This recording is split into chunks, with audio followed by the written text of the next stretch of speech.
Good morning, everyone. I hope you are well. I'm in my closet, alias the robing room, somewhere different, and we are going to dedicate today's learning, as we do every day, in memory of all those whose yahrzeit falls today, as well as those that we're saying Kaddish for during the course of the year. We're still on chapter 1 of Ethics of the Fathers, and we are now up to one of the most well-known Mishnayos in the first chapter, the first perek, and it goes as follows. Okay. Hillel and Shammai kiblu mehem. Hillel and Shammai received from them, referring to Shmai and Talion, who were their teachers. Hillel Omer, Hillel used to say, Heve mitalmidov shel Aaron. A person should be a student of Aaron. Oyev shalom v'roidev shalom. A person, you should love peace and pursue peace. Oyev shalom v'roidev shalom. Oyev is abrius. You should love humanity, love people, and makavan the Torah, and bring them close to the Torah. What exactly is being said? So firstly, how can we possibly be students of Ahron, the high priest? At the end of the day, Ahron lived over 2,500 years ago, 3,000 years ago, lived at the time of the giving of the Torah, the time of Moshe, and he was the first high priest, Moshe's older brother, and therefore, how can we be expected to be a student? And the answer is that it is always possible for us to be disciples, students of those that have passed. If we are able to emulate their ways, to perpetuate their teachings, then in effect we become their students. So it's more about what we say and what we do rather than a time period in which we lived.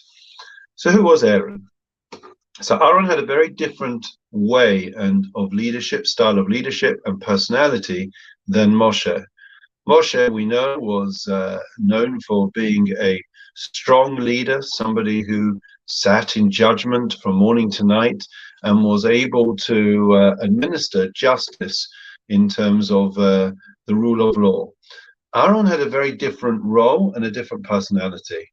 And he was somebody who went out of his way to try to ensure that peace ensued between all people, between business partners, between husbands and wives, parents and children, children and their parents, and brothers and sisters, and so on and so forth. How did he do it? Well, firstly, I think the obvious thing is that you're never going to achieve this unless you exude this. In other words, his love for humanity, his love for other people was palpable. And more than what he said, it's what he did. It's the way that he positioned himself, conducted himself, his demeanor. It was clear to everyone that he was a lover of people, and therefore he befriended everyone. And therefore, when people saw that they considered Aaron somebody who was their friend, somebody they felt close to, they wouldn't want to let him down. They raised their game because of their association with Aaron. Now, the other thing is that he, we've all heard that, nowadays very much one of the buzzwords is mediation. That's shuttle diplomacy, where you have a conflict and dispute between business partners, or it could be in a family mediation between a husband and wife, or regarding the children and the financials.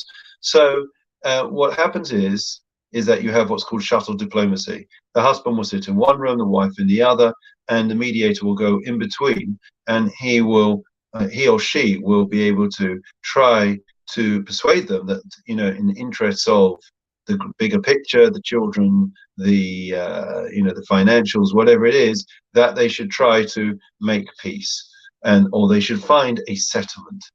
Now, Aaron had used that same technique, but with a very different twist. In other words, he would go between people to make peace. For example, he would go to the wife and say, that your husband's really sorry, he really wants to make peace. And then he would go to the husband and say the same thing. And therefore, he would change their mindset from being one of confrontation and conflict and adversarial to being one of, I guess, reconciliation, resolution, focus. And that was the way that Aaron did. But it was also the way he was, the way he was. In other words, it was clear that he was peaceful, and he engendered and imbued in every person peace because of his love of humanity. And that's something that it has to be nurtured. Of course, some people are more predisposed to it than others, but it's something that we saw, or it was well known in relation to the Chofetz Chaim. The Chofetz Chaim was somebody who they say would literally be able to put Shabbos into a person. He'd be able to put into the person a characteristic. For example, he was renowned, and his life's work was teaching people to be careful about the way they spoke, Lashon Hara, Shmiras HaLashon, not speaking badly about people. And he did that through the way that he behaved and conducted himself. And therefore, when you were with him, you saw how much it meant to him, how important it was, and how much he loved you. And therefore, you wanted to do it as much for him as for yourself. That's point number one. Now, the other thing is that, and I think this follows on, that one of the thing about Aaron, we're told, is a makavan laTorah. Ayavas abris makavan laTorah, that he loved humanity and brought them close to the Torah. The only way that you're going to bring anyone, and this is so often the case, isn't it? It's about, we give to the person rather than the cause. Well, if a person feels connected to another person, very often that is the driver for them to come close or be receptive to the Torah. Why is it that the same person can, be receptive to an idea or to attending a program or committing to volunteering if one rabbi or one rebbetzin or one person asks them, whereas the same amount of time, the same thing is asked by somebody else, and they're not? And the answer to that is about bringing people closer to Yiddishkeit is it's got to come from a place of I have as a brius. If a person loves humanity, in other words, if they're doing it for you, not for them, they genuinely want the best for you. It's not about numbers. It's not about, guilt conscience. It's about, I really, really want to help you. I really want you to benefit from this, to experience this, to enjoy this, to enhance, enrich your life. That's really what it's all about. Let me just say a good morning to everyone before we come to a close. Firstly, Peter, Rachel, Caroline, Estelle, and Carol. And I've heard through the grapevine that DD, not the sandwich, that's DD sandwiches, but David Diamond always likes to listen later on in the day, and therefore we give a shout out to him, as well as Estelle Linsky, who also listens later on, and all of those that join us at some point. So therefore, this Mishnah which is said by Hillel about bringing people together, bringing them close to Yiddishkeit, is in the guise and role model of Aaron. And that is why we're told that when Aaron passed away, everyone, the whole of the Jewish people, mourned. That's quite rare. Usually you have your friends and your foes. There are some that like you, there are some that don't. As a leader, you can't please all the people all the time. I've learned that the hard way. But Aaron, every single person, such was the depth and breadth of his love for humanity and for the Jewish people, that he was able to imbue this love in everyone, and therefore everyone felt it was a personal loss when he passed away. And it's interesting to note that who was the holiest person? The holiest Jew was Aaron, who went into the holiest place, the Holy of Holies, on the holiest day of the year, on Yom Kippur, the Day of Atonement. Now, that's what's even more astonishing, friends, about this Mishnah. When we talk about somebody who brought people together, who was able to deal with people's arguments, the mundane, the nitty-gritty of people's lives and arguments and conflicts. And I deal with quite a bit, not just from our community, but the wider community.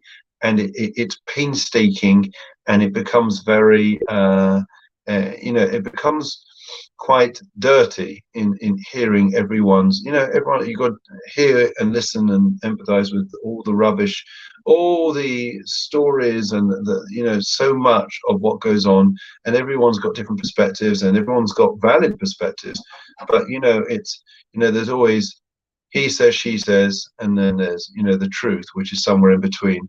And you've got to have patience to listen to everything, to listen through a filter, accept that everyone's got their own perspective, which is equally valid, but on the other hand there is also a different perspective that may equally be valid. And Aaron was, on the one hand, in the Holy of Holies, representing the Jewish people, a place where you had to be absolutely pure, and yet he was dealing with the mundane. And that very much reminds me of Jacob. We know that he had the dream of exile, and we're told the ladder was facing towards the heavens, but its feet were on the earth, the feet of the ladder. And that's very much a symbol of the way we are meant to be in this world. We can't help it. We're very much entrenched in this world, but we always have to have our heads in the heavens. We have to aim for the stars, and for spirituality, and for growth, and for some of the lofty visions of peace and harmony and fraternity and growth, and only the best for ourselves and our family and our community. And in that way, please God, we will be able to be true students of Aaron and be able to emulate him, and thereby be peace, shalom, bereus to the world at large. Wishing everyone a good Shabbos, a Shabbat Shalom. Look forward to seeing you in Shul. There's an offer of this Shabbos. Mazel tov to Ben. Rosen, we'll see you in Shul. Take care. All the very best.